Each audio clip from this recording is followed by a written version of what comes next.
तुर्की ने आखिर भारत के DRDO और बाकी रक्षा कंपनियों को समझ क्या रखा था।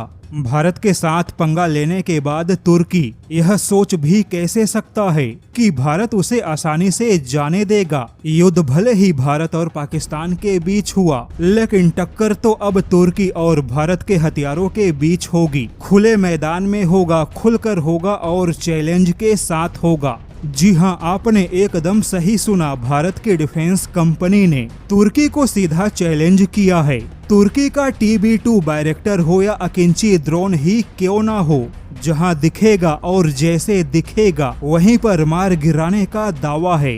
सीधे शब्दों में कहे तो अब तुर्की को भारत की ओर से इलेक्ट्रॉनिक वॉरफेयर युद्ध की चुनौती मिल गई। तो चलिए जानते हैं कि आखिर यह पूरी खबर है क्या। जैसा कि हमने देखा, रूस हो या यूक्रेन, भारत हो या पाकिस्तान, हर जगह पे ड्रोन हथियारों की चर्चा है। और पिछले ही हफ्ते तुर्की ने अपने ड्रोन हथियारों के लिए टेबर 83 गाइडेंस किट बनाया और फायरिंग रेंज में पहली बार परीक्षण किया। टेबर 83 एक ऐसा गाइडेंस किट है जो कि सामान्य बम को भी मिसाइल जैसा बना देगा। तुर्की ने दावा किया कि इस प्रकार के गाइडेंस किट के बाद में ड्रोन हथियार भी फाइटर जेट जैसे ही किसी भी मिशन को अंजाम दे सकेंगे। लेकिन अब इसी बीच तुर्की को टक्कर देने भारत की डिफेंस कंपनी जेन टेक्नोलॉजी ने बहुत ही धमाकेदार एंट्री मारी। बता दे कि जेन टेक्नोलॉजी भारत की वही कंपनी है जो कि ड्रोन हथियारों के क्षेत्र में, एंटी ड्रोन सिस्टम के क्षेत्र में और लगभग सभी प्रकार के इलेक्ट्रॉनिक वॉरफेयर के क्षेत्र में अपनी क्षमताओं से पूरी दुनिया को चौंका रही है। जेन टेक्नोलॉजी ने सीधे रूस को प्रस्ताव दिया कि इलेक्ट्रॉनिक वॉरफेयर के क्षेत्र में वह रूस की सहायता कर सकता है। और अब इसी जेन टेक्नोलॉजी ने सीधे तुर्की को ही चैलेंज दे दिया। जेन टेक्नोलॉजी ने तुर्की को सीधे चैलेंज किया है कि उसके पास में तुर्की के सभी ड्रोन हथियारों का बहुत ही अच्छा इलाज है।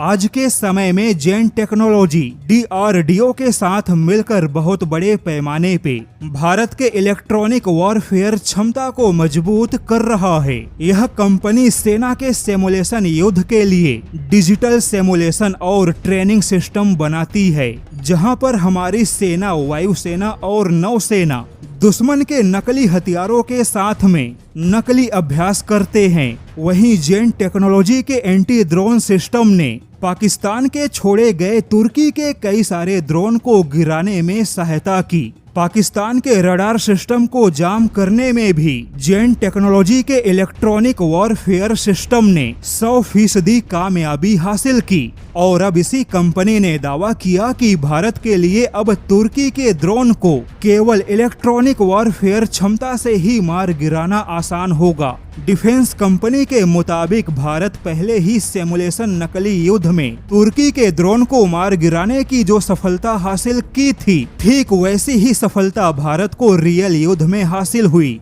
और अब तुर्की के लिए बुरी खबर है कि भारत के पास में तुर्की के TB2 और अकिंची जैसे बड़े ड्रोन को भी बिना मिसाइल के केवल इलेक्ट्रॉनिक वॉरफेयर से ही मार गिराने की अच्छी क्षमता मौजूद है।